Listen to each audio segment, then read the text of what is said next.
అమ్మ నానందరూ మహిళలందరూ నన్ను ఇక్కడ రాణిస్తానికి చాలా సహకారం చేసిండ్రు. మీ అందరికీ ధన్యవాదాలు. జై శ్రీరామ్. మీరు కూడా రండి.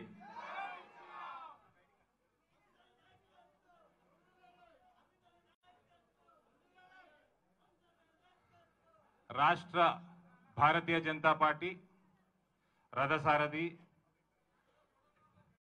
కార్యకర్తల అండదండతోటి రేపు ఈ టీఆర్ఎస్ ప్రభుత్వం 2023 దాకా బతుకుతే 2023లా టీఆర్ఎస్ పార్టీని కార్యకర్తల అండదండతోటి బొందబెట్టే నాయకుడు బండి సంజయ్ గారు.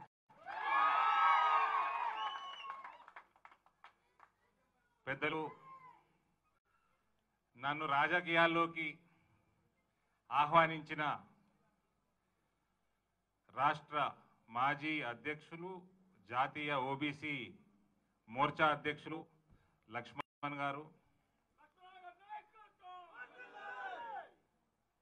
నేను ఆయన నాయకత్వంలో జాయిన్ అయినా, ఎప్పుడు వరదిల్లాలి అంటారు నేనే. పెద్దలు తెలంగాణ ఉద్యమంలో చురుకుగా పాల్గొని తెలంగాణ గోసని పార్లమెంట్లో వినిపించి తెలంగాణ సాధించడంలో ముందుండి ఉద్యమాన్ని నడిపించిన శ్రీమతి విజయశాంతి గారు, పెద్దలు లేట్ వచ్చినా లేటెస్ట్ భారతీయ జనతా పార్టీలకు వచ్చి బ్రహ్మాండమైన హుజూరాబాద్ లో విజయం సాధించిన ఈటెల రాజేందర్ గారు, ప్రభాకర్ గారు, వేదిక మీద ఉన్న పెద్దలందరికీ, భారతీయ జనతా పార్టీని ముందుకు నడిపిస్తున్న నాయకులందరికీ కూడా పేరు పేరున ధన్యవాదాలు తెలియజేస్తూ, నీళ్ల పేరు మీద నిధులు మింగిండు, నీళ్ల పేరు మీద నిధులు మింగిండు, నియామకాలేమో ఇంట్లో ఇచ్చుకున్నాడు. తెలంగాణ ఆస్తులన్నీ పొతం పట్టిండు, తెలంగాణ ఆస్తులన్నీ పొతం పట్టిండు, నిరుద్యోగ యువతని ఎండబెట్టిండు, తెలంగాణ ఆకాంక్షలన్నింటినీ పొందబెట్టిండు. ఇది కేసీఆర్ గత 7-8 సంవత్సరాల నుంచి ఆయన ప్రభుత్వం ఏడుస్తున్నది. ఇట్లా ఇవాళ అనేక మంది నాయకులు నిరుద్యోగుల విషయం మీద మాట్లాడినారు.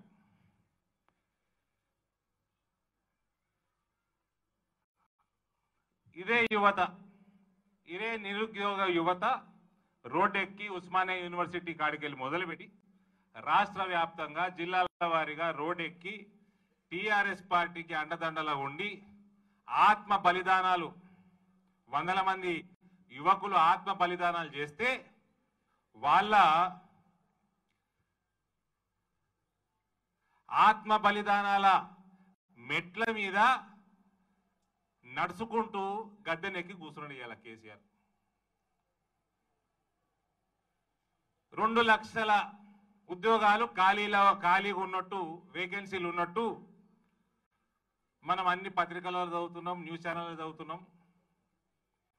కల్వకుంట్ల చంద్రశేఖరరావు మాటలతోటి గిదే సంవత్సరంలో 50,000 ఉద్యోగాలు ఇస్తామని చెప్పిండు. కానీ ఏ సంవత్సరంలో చెప్పిండో మర్చిపోతాడు ఈయన. కల్వకుంట్ల చంద్రశేఖరరావు, నీకు సిగ్గుమానం అన్నది ఉంటే, నువ్వు నిజంగా ఒక రాజకీయ నాయకుడు అయితే, నీకు తెలంగాణ మీద నిజమైన ప్రేమ కనుక ఉంటే, సరే తెలంగాణ కంటే ఎక్కువ నీ కొడుకు, బిడ్డే, అల్లుడు ఏమవుతాడు, ఆ సంతోషం తెలియదు, ఏం చుట్టమవుతాడు, కన్ఫ్యూజన్, పెద్ద కన్ఫ్యూజన్, ఒక్కొక్కరు ఒక్కొక్క మాట మాట్లాడు. వాళ్ళ మీద ప్రేమ ఎక్కువ ఉన్నదే అనుకుందాం తెలంగాణ కన్నా. అనుకుందాం, అట్లనే అనుకుందాం. ఇంట్లో ఉద్యోగాలు ఇచ్చుకున్నాడు, ఇచ్చుకొని పోని. మన యువత, తెలంగాణ యువతది చాలా పెద్ద మనసు, చాలా పెద్ద మనసు. కానీ ఈ సిగ్గుమాలినోడు కేసీఆర్ అనేటోడు ఇంట్లో 5 ఉద్యోగాలు ఇచ్చుకున్నాడు. ఏ ముఖంతో జీతాలు తీసుకుంటున్నారా మీరు? ఏ ముఖాలతోటి జీతాలు తీసుకుంటున్నారు? లక్షల రూపాయలు 5. నీ కొడుకేమో ఫ్లైట్ ఎక్కి ఏదో వేరే రాష్ట్రంలోకి వెళ్ళిపోయి ప్రైవేటు జెట్ ఎక్కి ఏ దేశానికి పోతాడు. కథపూడితే నేను ఆయన మీద టైం వేస్ట్ సోయి పెట్టి కూడా మన మల్లన్న చెప్పాలి. ఉన్నాడా? మల్లన్నకి చెప్తాడు ఏ ఫ్లైట్ ఏడ ఎగిరింది, ఏడ దిగింది అన్ని అడుగుతాడు. పొద్దున్నే మల్లన్న న్యూస్ చూస్తే తెలుస్తుంది. ఆ ఫ్లైట్కి పైసలు ఏడికి వెళ్ళొస్తున్నాయి?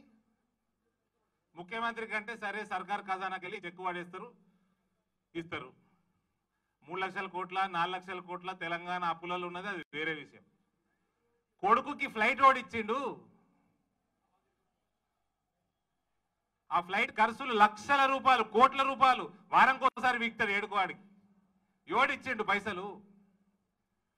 అంటే ఈడు అమ్ముతే తిన్నోడే కదా ఇచ్చింది, తిన్నోడే కదా ఇచ్చింది. ఒక చెల్లెలు వచ్చింది నా దగ్గరికి నిన్న, నన్ను ఆపుతారట. భారతీయ జనతా పార్టీ నిజామాబాద్ జిల్లా, నిజామాబాద్ పార్లమెంటు నియోజకవర్గంలో ఉన్న కార్యకర్తలు ఉరుకులాడిస్తే మండవ వెంకటేశ్వరరావు గారి ఇంటికి పోయి 4 గంటలు కూర్చున్నాడు. గీననాట భారతీయ జనతా పార్టీ కార్యకర్తలు ఉరుకులాడిస్తారట, ఆపుతారట. ఆ చెల్లెమ్మ వచ్చి, అన్న బండి సంజయ్ అన్న దీక్ష చేస్తున్నాడు మా అందరి కోసం, MA ఎకనామిక్స్ చదువుకున్నది నా నియోజకవర్గంలో. MA ఎకనామిక్స్ చదువుకొని వచ్చింది నిన్న గనారం గ్రామానికి వచ్చింది.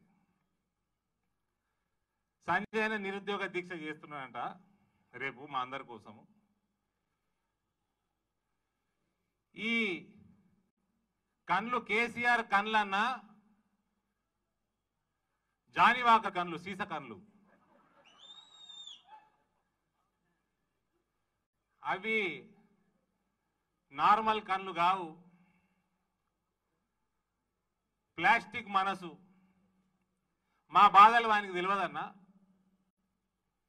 ఇవాళ మాకు తిండికి పూట ఎట్లా గడుస్తుందో మాకు తెలియదు. మా అన్నలు ఆత్మ బలిదానాలు చేసిన వాళ్ళు సరే, బతికున్న వాళ్ళు కూడా చదువులు పాడు చేసుకొని సంవత్సరాలు దాదాపు దశాబ్దం చదువులు పాడు చేసుకొని,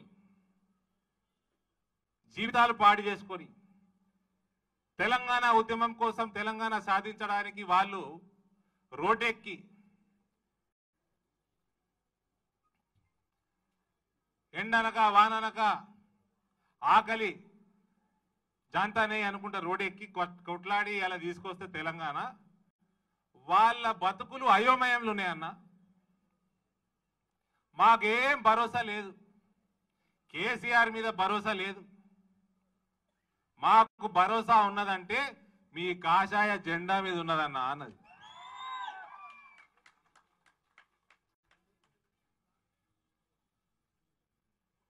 ఎలక్షన్లు వాడుకోండి, ఎలక్షన్లు ఇలా మనం ఈసారి ఏ జిల్లాకి పోయినా కూడా కాషాయం పార్టీ, భారతీయ జనతా పార్టీ తప్ప వేరే పార్టీ ముచ్చటనే లేదన్న.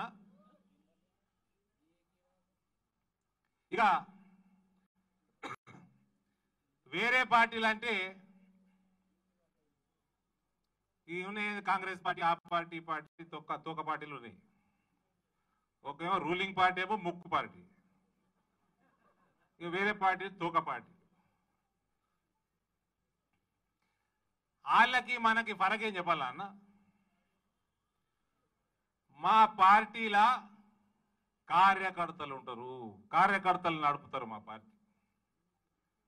వాళ్ళ పార్టీల ఫాలోవర్లు ఉంటారు. ఫాలోవర్లు నాయకుడు ఎటు పోతే అటు పోతా ఉంటారు.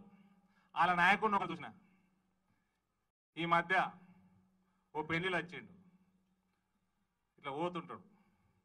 వెనుక 78 మంది నడుస్తూనే ఉంటారు. పురి అమ్మ ఎడుకెళ్ళి వచ్చిర్రా అనుకుంటే మళ్ళా పోయేటప్పుడు చూసిన అదే 78 మంది ఆయన వెనుక 4-5 కార్లు ఉంటాయి. ఆ కార్లలో ఎక్కి పీకిర్రు. మళ్ళా వేరే పెళ్లి, మళ్ళా అదే 78 మంది వస్తారు. బండి సంజయ్ అన్ననో రాజేందర్ అన్ననో నేను పోతే ప్రతి పెళ్లిలో 100 మంది అక్కడనే దొరుకుతారు మా కార్యకర్తలు.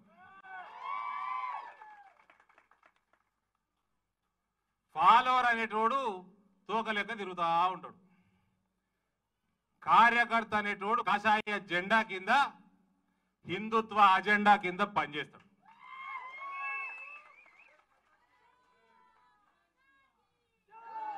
ఈ కార్యకర్తల అందరూ చాలా మందిలా ఇలా నిరుద్యోగులు కూడా ఉన్నారు. వీళ్ళందరూ కూడా పార్టీలు పక్కగా పెట్టి ఉన్నారు. వీళ్ళకి పార్టీలు ప్రజా శ్రేయస్సు అన్నిటికంటే మేలు. వీళ్ళకి అన్ని పక్కకు పెట్టి పార్టీలు అన్ని పక్కకు పెట్టి అలా తెలంగాణ సాధించినాక ఇక వాళ్ళందరూ ఇవాళ ఎంత నిరాశకి గురైనారంటే ఈ రాష్ట్రంలో భారతీయ జనతా పార్టీ ప్రభుత్వం వస్తేనే మనకి న్యాయం జరుగుతుంది, లేకపోతే జరగదు. నేను బండి సంజయ్ గారిని నిరుద్యోగుల కోసం, వాళ్ళ భవిష్యత్తు కోసం, వాళ్ళ భవిష్యత్తు ఉజ్వలంగా ఉన్నది 2023 తర్వాత అన్న భరోసా వాళ్ళకి కల్పిస్తున్నందుకు ఆయనకి నేను మనస్ఫూర్తిగా అభినందనలు తెలియజేస్తా ఉన్నాను. ప్రతి నిరుద్యోగ యువత ఇలా ఉద్యోగం వచ్చిన వాళ్ళు కూర్చున్నారేం లేరు. ఏదో కొత్త సిస్టమ్ పెట్టినట ఎవడెటు ట్రాన్స్ఫర్ అవుతుందో నెత్తులు వాళ్ళ కొట్టుకుంటారు. రైతులు మోసపోయిండ్రు, మహిళలు మోసపోయిండ్రు. నిన్న గన్నారం గ్రామంలో నేను పోతుంటే నాకు అడ్డం వచ్చింది. ఏముండదండి, 20-30 మంది ఉంటారు తాగుబోతులు. ఆ గులాబీ కండవ వేసుకుంటారు, ఓ అనుకుంటారు, కారు మొదలుకుంటారు. పోలీసు వాడు ఎక్కి బయటపడేసి. పోలీసు వాళ్ళు కూడా మనకు వ్యతిరేకం లేరన్న. పోలీసు వాళ్ళు కూడా అలా డ్యూటీ వాళ్ళు చేస్తున్నారు. సైట్లకు వచ్చి అమ్మనా బూతులు తిడుతున్నారు కేసీఆర్. అమ్మొట్టు అమ్మనా బూతులు తిడుతున్నారు. వాళ్ళు కూడా ఓలో ఒకళ్ళు కొందరు 2-3 ఐపీఎస్ ఆఫీసర్లు, 4 ఐపీఎస్ ఆఫీసర్లు ఉంటారేమో కానీ చెంచాగిరి చేసుకుంటా ఏ ఎస్ఐ, ఏ సిఐ, ఏ కానిస్టేబుల్ ఎవళ్ళు కూడా కేసీఆర్ అనేటోడిని నేను చెప్తున్నా కదా, ఎలక్షన్ 1 రోజులు 2 నెలలు ఉండని అందరు ప్లేట్ పిరాయిస్తారు. ఆ లిక్కుకుంటా బయటపడేసుడు, మన కార్యకర్తలు వాళ్ళకి మంచిగా తోమి ఇంటికి పంపుడు. ఇది జరిగింది నిన్న గన్నారం. ఈ కార్యకర్తల కోసం నేను బండి సంజయ్ గారిని కూడా ఆయన ప్రసంగం కంటే ముందు ఒక చిన్న రిక్వెస్ట్ చేస్తా ఉన్నాను. ఒక బాధాకరమైన విషయం ఏంటంటే, మన నిజామాబాద్ పార్లమెంట్లో జంబుక హరీష్ అని ఒక బూత్ స్థాయి కార్యకర్త, ఆయన రోడ్డు ప్రమాదంలో ఇటీవల మరణించడం జరిగింది. ఓ నెల అయినట్టుంది. అమిత్ షా గారు సెప్టెంబర్ 17 నిర్మల్గా వచ్చినప్పుడు బూత్ స్థాయి కార్యకర్తల సంక్షేమ నిధి ఏదో అరవింద్ ధర్మపురి ఫౌండేషన్ నుంచి ఏదైతే పెట్టుకున్నామో దాన్ని ఆయన ప్రారంభించడం జరిగింది అమిత్ షా గారు. అందులో కార్యకర్తలకి మేము ఎంత చేసినా తక్కువనే. కాబట్టి వాళ్ళ కుటుంబం 11 నెలల పాప ఉన్నది. కాబట్టి వాళ్ళకి అలా అండదండగా మనం నిలబడాలని ఏది నిధి ప్రారంభం చేసినామో దాని ద్వారా 1,50,000 రూపాయల చెక్కు సంజయ్ గారిని హరీష్ భార్యకి శ్రీమతి రజిత గారికి అందజేయాల్సిందిగా కోరుకుంటూ, all unemployed youth of Telangana, we are with you. Bharatiya Janata Party is with you. We will come to power come what may. In 2023, we will stand by you. You have a bright future. దయచేసి ఏం కూడా నిరాశ పడాల్సిన అవసరం లేదు. బండి సంజయ్ గారి నాయకత్వంలో భరోసా పెట్టుకోండి. 2023 తర్వాత మీకు ఉజ్వల భవిష్యత్తు ఉన్నదని కూడా తెలియజేస్తూ సెలవు తీసుకుంటా ఉన్నాను. హాయ్ ఫ్రెండ్స్, మా టుడే టుమారో యూట్యూబ్ ఛానల్ చూస్తున్నందుకు చాలా థ్యాంక్స్. మరిన్ని లేటెస్ట్ వీడియోస్ కోసం వెంటనే సబ్స్క్రైబ్ చేయండి. అలాగే ఈ బెల్ ని కూడా రింగ్ చేసేయండి. మా నోటిఫికేషన్స్ అన్ని మీ మొబైల్లో వస్తాయి. అలాగే మా వీడియోస్ మీకు నచ్చితే లైక్ చేయండి, షేర్ చేయండి, నచ్చకపోతే కామెంట్ చేయండి.